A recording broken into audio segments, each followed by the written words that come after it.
We're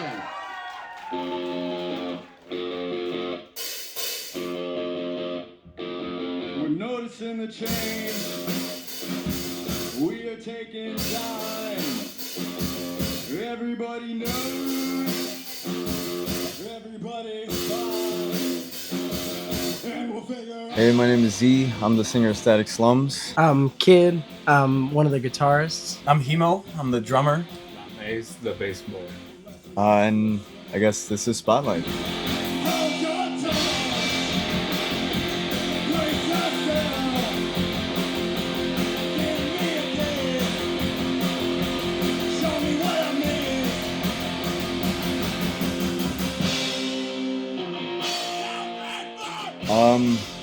I'd known Ace since we were in like the second grade, like elementary school.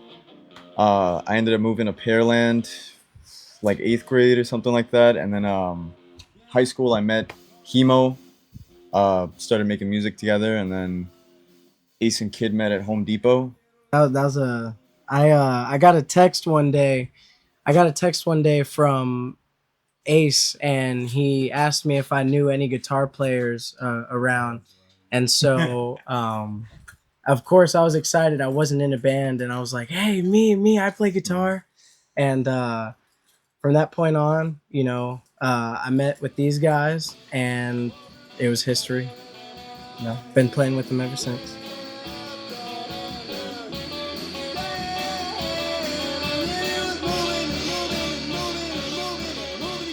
I think I've always really enjoyed rock music in general. I think I met Z when we were in high school because we both liked the Strokes. That was like our big, thing that kind of led us to be friends. And I think especially what time was that? It was like 2016. Yeah. I just don't think there was a lot of like rock that sounded like that really. I mean, you might have had like something in that realm like Arctic Monkeys, and I think Static Slums is kind of like an accumulation of all like those bands that we listened to rolled up into like one really like gross package, put on stage. Anywhere from like, I mean, like what are like some of the influences, right? Yeah, just went up listening to like Television, The Velvet Underground, Richard Hale, just all those like 70s punk bands that kind of sounded really cool, really new wave, really post-punk. Yeah, I mean, I feel like if you have two guitars, you might as well make use of it, right? So we just make weird, jangly, interlocking guitar stuff, I guess.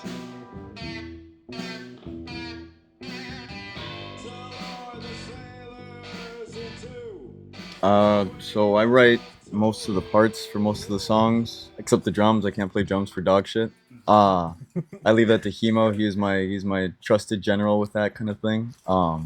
Yeah, I mean, usually it's just like sitting around in a room, fucking around with the guitar until something sounds all right, I guess. And we hold on to stuff for a couple weeks and listen back to it, make sure stuff sounds cool. I think people really get sucked into the whole like, I just made this 5 minutes ago. It sounds amazing. I need to put it out now. I think, it's nice to sit back and step back from it. So,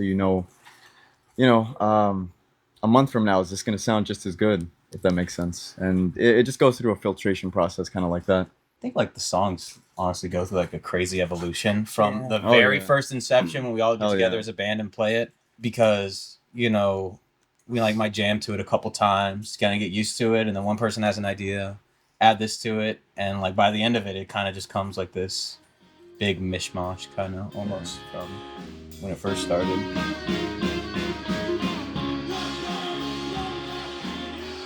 Lou Reed is the number one key. He is any and all when it comes to this stuff, just because like we just want to make really cool music that kind of like lasts, you know what I mean?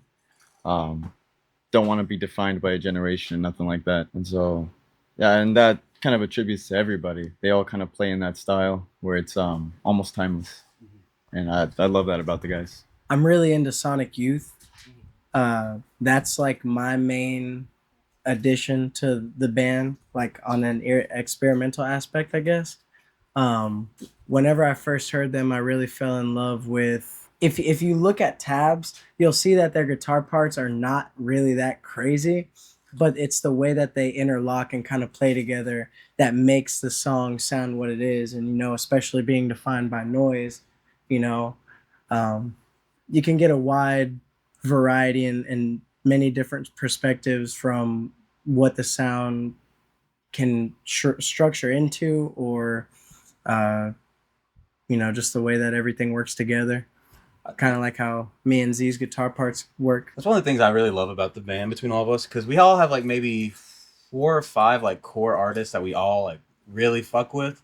But then aside from that, everyone's taste I feel like really branches out in like different kind of directions. You know, Oh yeah. Z has like what you like Everything from like 80s Egyptian pop to just feedback, nothing but like full on feedback, to, I mean, like Cote d'Ivoire 70s artists, you know what I mean? and then I'm more like into more pretty songs, like indie, even like kind of like that wave of like indie music that came out, Boy Pablo, Strokes, things like that.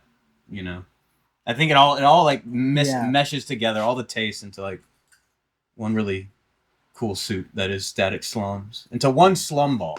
Yeah. What about you, Ace? Yeah, Well, music, yeah. mostly the same stuff that Z listens to. But I really like Buddy Holly a lot. Mhm. That's one Yeah. of my favorite singers.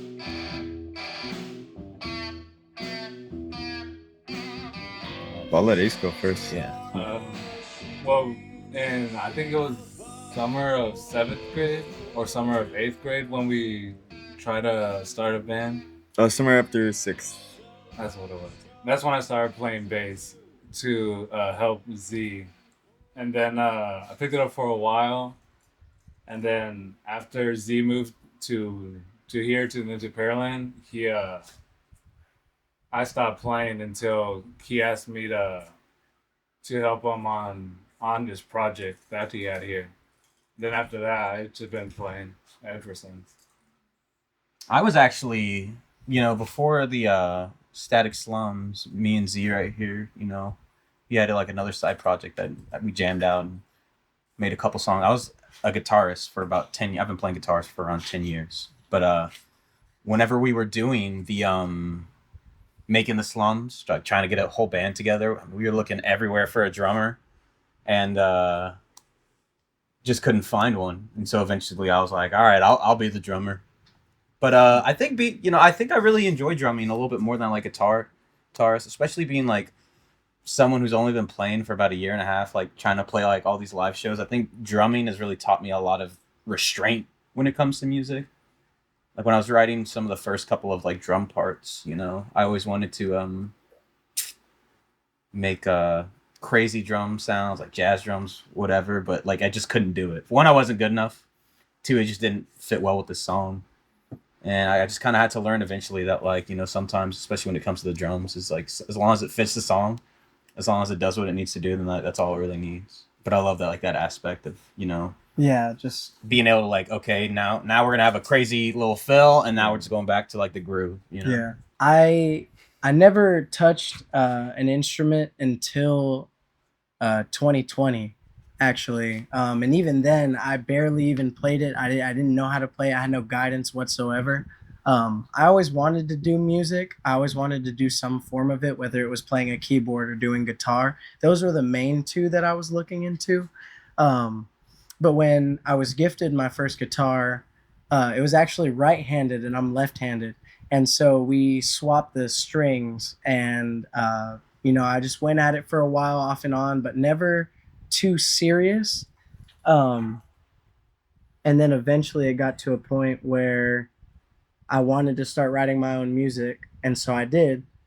And that was around the time that I met these guys, and from that point on, they were able to help me like become a way better guitar player. And so, you know, there's something about playing specific notes and chords that really just hits home. And the fact that you have no limit to what you can create with the guitar alone, it's, you know, it's very inspiring.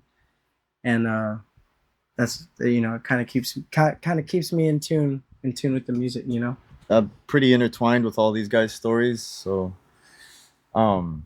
yeah, I started. I was like 13, sixth grade, summer after. We tried to start a little band thing. A couple kids with like no real idea of music. Um, and I think after I moved was when I kind of hit that pinnacle where I was like, okay, what if I really took this seriously and started like piecing stuff together the way that I hear other bands do it, with my kind of flair. And I think from there on, it kind of kicked off. I was writing a lot of music all the time, and especially with Hemo, like doing a lot of stuff up until he went to the Navy.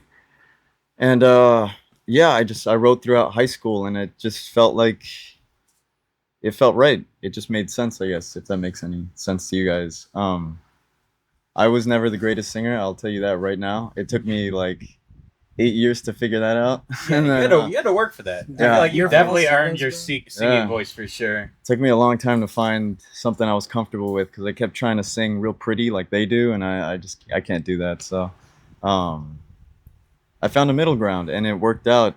And so from there, it just kind of worked.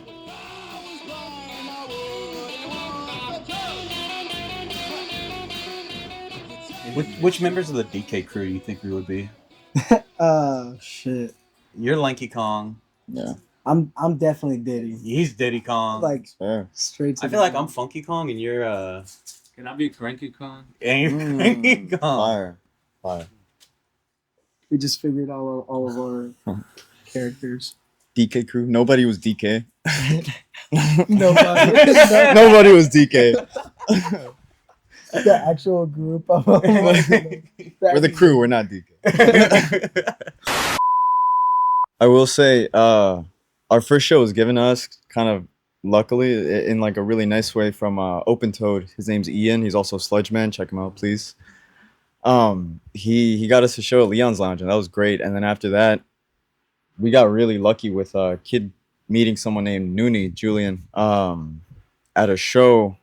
He got us to a house show, and from there we met Lakefront Manor. And from that moment on, it's kind of just been explosive. It's guys like Johnny that like keep the scene alive, that we have so much to give to. Like, we appreciate him with all our heart, because yeah, without Johnny, without Lakefront, I don't think half the bands in the scene would be where they are, because he's really keeping it alive. Really is. I'm always so surprised like how connected I guess the scene is. Yeah. I think yeah. whenever I started or whenever we started playing shows and stuff, like I don't know, in my head I thought there's like a million bands out there, and there are tons of them out, Yeah, but there's a like lot. we play probably in the same rotation of maybe 15 or 20 bands, Yeah. you know, and I think it's like everyone knows everyone. Even like the people that go to the shows, like I recognize, oh, they went to this show or this show and they went to this show. It's really Yeah. cool. I love the sense of the community, like the kind of Yeah. like, punk Yeah. scene has in Houston Exactly. right now. Yeah. Especially guys like Los Calaveras. Oh yeah, Yeah. Eddie, huge close friend of ours too. Super amazing. Comes to like all the shows. yeah, dude, Eddie's awesome. Yeah. Goes Can't to forget- everybody's shows. Yeah. Can't forget about Post Street though. Post Post Street. Street. Oh, Those are the yeah. guys. Those are the guys. We Yeah. also met them at the Halloween show Yeah. last October 23.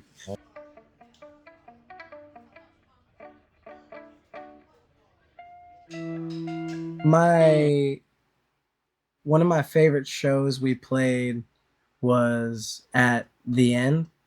The End was our biggest show as a band yet, I think, right? I think the house show. I might even be like bigger. the house show. The house show That was the house biggest show was one. Yeah. crazy. Yeah. Oh. Press from Nowhere. Yeah. Rager at the Ranger. Yeah.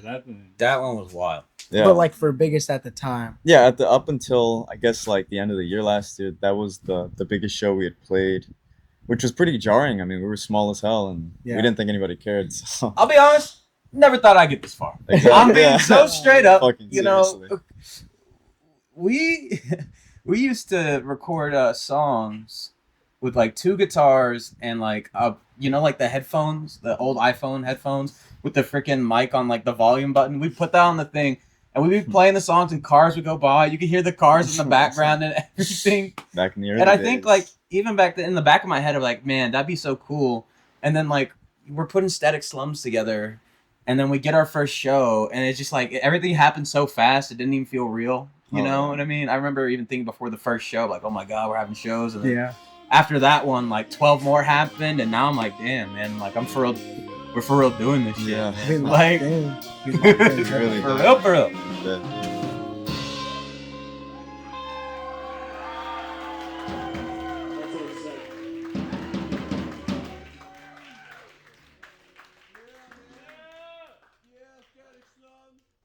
Favorite memory at a show?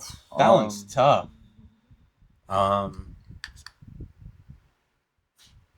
For me personally, it'd probably have to be like seeing all of the crowd react the way that they do. Like, for the most part, a lot of people have like, you know, at a show, you got people walking around going to vendors and doing all these things. But then, like, as soon as we step on stage, it's like everybody stops for a minute. At least from what I notice when I look up. And it's kind of nice because it's not necessarily that they don't like the music, it's that they don't know how to like comprehend it yet, and so I've been told, you know. And I like that. I like that kind of confusion that it gives people. It's pretty fun. It's pretty fun. My favorite specific memory was at this one the Magna 24 show we played. It was put on by this guy named Cut in the Scene, and it's the end of our set. We had a really killer set. We played that cover of La Bamba.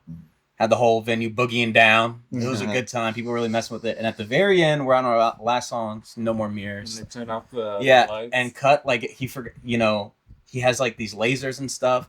And right in the middle of the song, he like turns off the lights, turns on these lasers, and like it just felt like a fucking movie. I was like, it was crazy. Like the vibe was perfect. You're rocking out that song, man. I mean, I think that probably had to be my favorite. Ace Man. I don't know. There's too many. There are a lot. I Yeah. mostly like hanging out with the homies a lot. Just after shows. I mean, yeah. It's the most Ace answer I've ever heard in my entire. The homies are what make the show so cool. Very much I so. cannot lie. No, dude, yeah, they're like a huge like fucking like whenever we all get to hang out with all the bands, like you said, it's pretty cool to be in that like environment with like everyone being so chill, like how you always say, like being around artists and all that, like how it's super like No, go on. I'm trying to remember how you put it. You always tell me you're like I love being able to to be around like, you know, different artists and different creative minds. Yeah, I think I have said that. Yeah. At some point. Yeah. What was your favorite movie? Personally, it was at Munchfest when we got to sing Holidays with Post Street. Oh, They came up on stage and sang with us. I forgot about that one. Yeah, that one that's was a good one. one of my favorites. Just because they love the song so much and we love it too, and it's just like it was a nice moment to get to share with them, especially for something that, like, you know, they kind of were a really big part of, and I just felt super cool. I won #1 Munch at that show. You did one, Yeah. yeah. You did one #1 Munch. You have the I got the little, yeah, they're still in my car right now.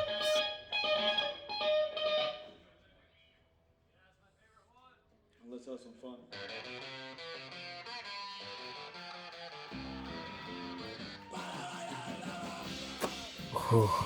I think the thing I love about music, the thing I love about making music with these guys, I mean, don't get me wrong, I love like the actual songs of it and everything. I think music kind of holds like a special place to me because whenever I listen to a certain song, even some of our songs, like it transports me back to like a time like nothing else. Like I don't know how to describe it, but like I feel like when you're living through your life and stuff, like every point of your life has like a certain like vibe to it. It's not even that's not even necessarily like what you were doing, but just like everything like chapters kind yeah, of. like you felt a certain way, your mind worked a certain way. And I think like some things when you do like the same things you did when that was going on was like brings you back. But for me, like nothing brings me back like that more than listening to music or whatever. So like whenever I go back and listen to like some of our old stuff, like it's like, damn, I remember exactly how I felt when we wrote this or whatever.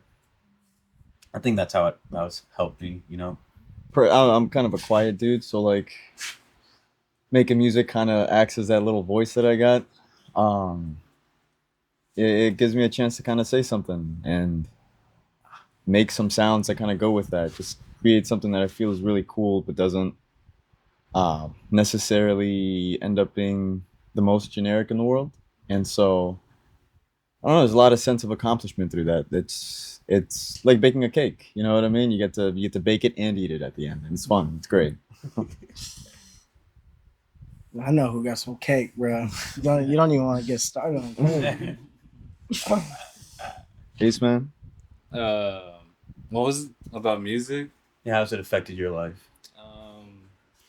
I've always been in music. I played saxophone from 6th grade up till I graduated, and I've just always liked the sound of the music. And playing wise, I always liked playing the saxophone a lot, but I haven't played it since I graduated. But yeah, I was sleeping on you in the car today. Oh yeah, he didn't know you played that long. He didn't know you played saxophone that long. real? Dude, I thought you played for like half a month. Or like 6 years, or like 6 months or something. And he's like, no, Ace can freaking play the saxophone. Yeah. It's been a while. Yeah, he was But doing someday like I'll pick it up again. yeah. It's mostly just classical saxophone, or also like jazz. I played jazz only my 8th grade year, but when I was in jazz band, that's when I got into jazz. But I haven't played it since. Not jazz music. For me, music was always an escape. You know, mental health is a very serious issue, and music can help bring you out of a place you didn't think you could ever be at. So with my experience in music, you know, with music, being a part of it and just being a listener, you know, it's brought me to great heights that I didn't know I could feel. You know, and yeah, around the time that I actually met these guys, you know, it kind of gave me more of a purpose within my life, because you know, I didn't really have any direction or anything like that. So music's pretty much helped me out in a way that I can never forget it, if that makes sense. Never leave it. It never left me, so I can't leave it. What impact do you hope your music has on people? Oh no. I just hope that like 30, 40 years down the line, a couple kids are like, this is fucking cool. Let's do something like this. Yeah. Really like that one quote, you know, you may not understand it, but your grandkids will. So Honestly, I think that says it best. Yeah. Yeah. I agree. we just want to make good, long-lasting music.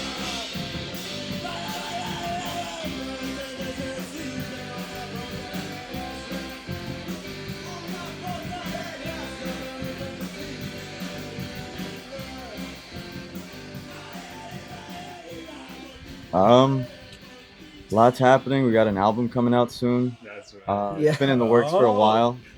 You guys are the first one to know. I know. Oh my god. Yeah, it's gonna all the shit you guys get to listen to at the shows and everywhere else is gonna be in a nice little compact album on Spotify for you to enjoy in your free time. I say just check out Static Slums on Instagram. Yeah. You know, if you want to get kept up, Yeah. get slummed on a couple times. Exactly. You know, we got all the shows will be posted there. So I guess apart from that, me and Ace are doing a little side thing that's gonna flourish at some point, hopefully soon. So keep an eye out for that. But overall, yeah, just look out for the slums because we're coming. Yeah.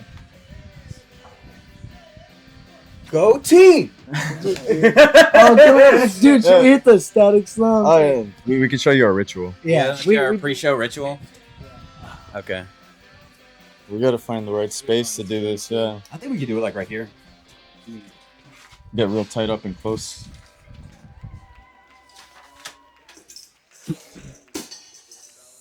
All right, so who's gonna start it? Who's gonna start? So we go clockwise. What clockwise? Just right? follow whoever goes Yeah. first. You go, kid.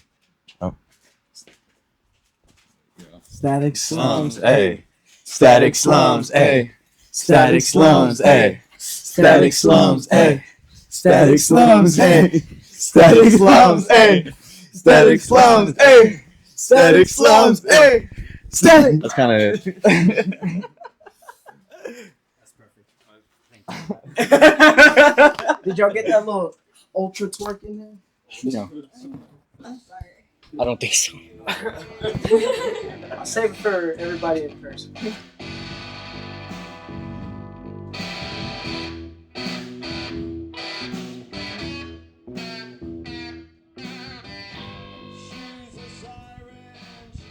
Bro, dude, you know what I'm talking about. Bro, I bro. don't know what Yes, you're talking you do. about. What do you Yes, mean? you do. Literally after every dude, Oh yeah, yeah. dude. Literally after every show, you're always in the. We're on the way. So we have this system. No. So we have this even this system, and so Z will drive, and he'll take all the guitars and amps and stuff like that, and me and Hemo will ride together, and I carry the drums in my car, and usually every time on our way back, he's like, man, this one killed it, and and then he just kind of like opens his sweet little heart, and it's nice. It's My nice. sweet diabetic little heart open to you. Hey, that's what we're here for.